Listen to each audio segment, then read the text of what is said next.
Hey there, folks, and here's another engaging episode of Rogue Reviews with your favorite silver tongued, red haired devil with a heart of gold and a chip on both shoulders, Alex Young, here to deliver you the goods on season one of the one, the only, the amazing True Detective season one. Oh my good God. I have never seen anything like this, and I don't think anyone ever has on television before, which is why you might be thinking, oh, great, this is exactly what the 21st century modern media landscape needed, another cop show. But try to keep in mind that this amazing program that is completely in a league of its own was brought to you by the same lovely network, HBO, that also created, crafted, and delivered you some of the greatest crime dramas television audiences have ever seen, including Oz, The Wire, The Sopranos, and Boardwalk Empire. So flip that one over on the other side and see how it sizzles while the gears are spinning in the back of your head. But I know what you're thinking, which is also like, oh, great, I need to hear more about this show that's already been hyped to death and it's only one season deep. But I will get into the deliberating factors that segregate True Detective from 99% of everything on television, let alone the other, mediocre crime dramas out there.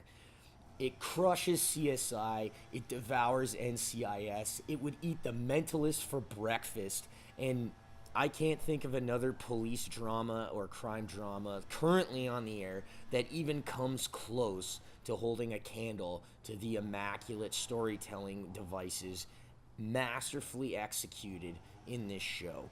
Now, just to give you the inside scoop of what the show is about and the essential concept and initial premise is, it's about two partners in Louisiana State CID that are on the manhunt for a serial killer who is the leader of a satanic cult that is into human sacrifices and mutilating children as part of their rituals. And so essentially, the story begins in 2012 when these two partners, Rustin Cole and Marty Hart, are being interviewed by a couple modern detectives after the case files from 1995, when they originally started tracking down this killer, were destroyed in a hurricane. And so they say that they're trying to piece the case back together. But really, what happens is they find another body mutilated in the same fashion as the first one Rust and Marty found in 1995. And so it leaves everyone wondering whether somebody took up this guy's mantle and started up this cult again, or they caught the wrong guy and essentially didn't crack the case that made them all-stars in the state cop department. And so, first of all, you have Matthew McConaughey in an absolutely trailblazing, groundbreaking role that completely gave himself an entirely clean slate and a fresh start and let the world look at him as in a completely new way. Nobody ever saw him like as an actor before. And meanwhile, you're thinking to yourself, oh, but Alex, I haven't seen this guy in anything but garbage for the last 10 years. And for the most part, you're right. This guy was totally stuck in a rut of doing crappy, mediocre, like romantic comedies for almost a decade straight. Like, How to Lose a Guy in 10 Days. He's the guy. And like The Wedding Planner and blah, blah, blah. I could go on, but there's no need for that. But in 2013, not only did Matthew McConaughey deliver an incredible performance that he won an Academy Award for in the AIDS drama Dallas Buyers Club, but also the film festival reception of the amazing stripped down, completely reality based, somewhat crime thriller Mud. Wow. Just incredible. But the crown jewel of his comeback was absolutely True Detective. He plays Rustin Cole, who is a completely damaged, alcoholic, ex-drug abusing police officer that is trying to get his life back together, essentially, after years of damage. He's been in a psych ward, he's been an undercover cop, he's been an outlaw biker, he's been a break-and-enter expert, and now he's trying to leave his old life behind after he got divorced and his child died. by moving to Louisiana and trying to get on some cold cases and make a new name for himself and put all of this behind. But as a man who's haunted by his past and has an incredibly pessimistic viewpoint on everything related to life, from family, romance, love, humanity, peace, understanding, and everything from simple random acts of kindness to trying to get like something majorly done to prove to society that people aren't all bad. Really, it's funny because his character is so brutally, like, negative and cynical at some points, but I really think the undercurrent of all of that is because he's waiting for somebody to prove him wrong. He's waiting for someone or something to prove to him that human beings aren't all bad. But moving on, Woody Harrelson delivers an incredibly naturalistic and intimately detailed performance as the perfect foil to Rust, which is Marty Hart, who is like, a college football player, a proud father of two beautiful daughters, who's been married for something like 16 years to his amazing wife, Maggie, played by Michelle Monaghan, who you might recognize from Gone Baby Gone, as well as a series of other incredible films. She's mostly known for doing romantic comedies as well, like Maid of Honor. She's in the new movie based on the novel by Nicholas Sparks, but she forges an entirely new stance for herself as an actress in True Detective. But back to Marty. The reason he is the perfect foil for Matthew McConaughey's performance of Rust and Cole is just that there are so many ways that they are similar, and despite the fact that on the surface there are things that might separate them, but really they're two different versions of the same person in a lot of ways, where Marty cannot stand violence, especially against women. He has a really soft spot for, defending children and protecting children the same way Russ does after his daughter died. And there are so many things that tie them together, but there's so many things that rip them apart, including their outlook on life. But really, they're just both two damaged people that, embrace their weaknesses, aren't afraid to admit them, and really wear their hearts on their sleeves and put their spiritual and philosophical cards on the table. But on a day-to-day, the way they conduct themselves, Marty's not nearly, I would say, as damaged by his past as Rust is, but that's only because Marty's going through some of the toughest things of his life. And what's amazing about this show as well is it delves as deeply and accurately into the intimate details of human relationships and emotional dynamics between two people as a partnership while they're both at work, as well as their life at home. Like, Marty has a partnership not only with Russ professionally, but personally has a partnership to his wife. And you see how all of those things get tested and converge in on them throughout the entire show. But what really separates this show from so many other police dramas or television shows out there is the attention to detail and the storytelling tools employed to create not only a distinct tone and cinematic atmosphere within the program, but it's told on a level you rarely ever see on TV.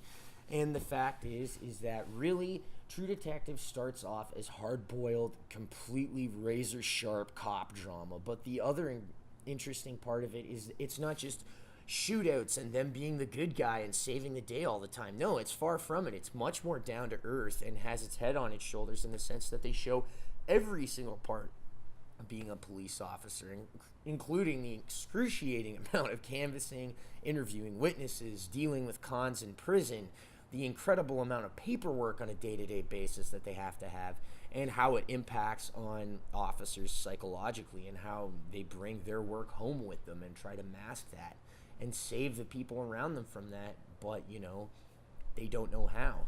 And that's how some of the characters fall susceptible to alcoholism, drug addiction, cheating on their significant others, and things of that kind of nature. So, it really cracks that invincible mask that a lot of these people try to put on in front of everyone in society. And that's the other thing that makes it amazing, is True Detective really reveals how vulnerable that these people can be. And so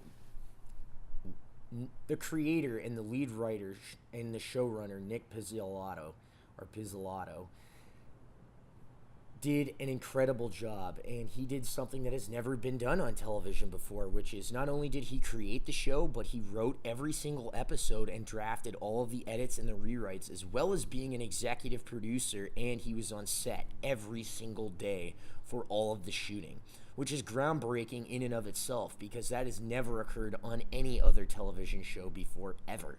Typically in TV, the way it works is that writer will bring an episode to the showrunner, or the showrunner will present it to the staff writers, and essentially they'll all break it down, and then they will, pitch their ideas on how they can patch up dialogue together and blah, blah, blah. But if you're a new staff writer trying to get onto a show, what you will do is you will present an episode of another show similar to what you're trying to do. And in Nick Pizzolatto's case, it was him working for a year on The Killing, another cutting-edge cop drama adapted from a Swedish TV show that was recently reestablished on Netflix, in case you are in love with it and want to see how it ended. But anyway, there is no team on True Detective. This one guy literally does it all. And so he crafts this amazing story that incorporates a wide range of influences, from James Ellroy to H.P. Lovecraft to Friedrich Nietzsche, and just swirls them all up into this intellectual and emotional hurricane that audiences try to just weather the storm while they're in the eye of it. Because although the first 4 episodes might be just cutting-edge cop drama, the last 4 episodes are way more of a horror story along the lines of Silence of the Lambs. And so basically what Nick Pizzolatto does is he crafts a whole range of influences, from H.P. Lovecraft to James Ellroy to Friedrich Nietzsche, and whisks them all together in this emotional and intellectual whirlwind that the audience is completely in the eye of the storm of. And you'll never see anything like it. It's incredible. And beyond the groundbreaking performances and the excellent writing, there's really no wonder why it was so incredibly hyped up and nominated for so many awards, even though it's only in its infancy, in the sense that this is only the debut.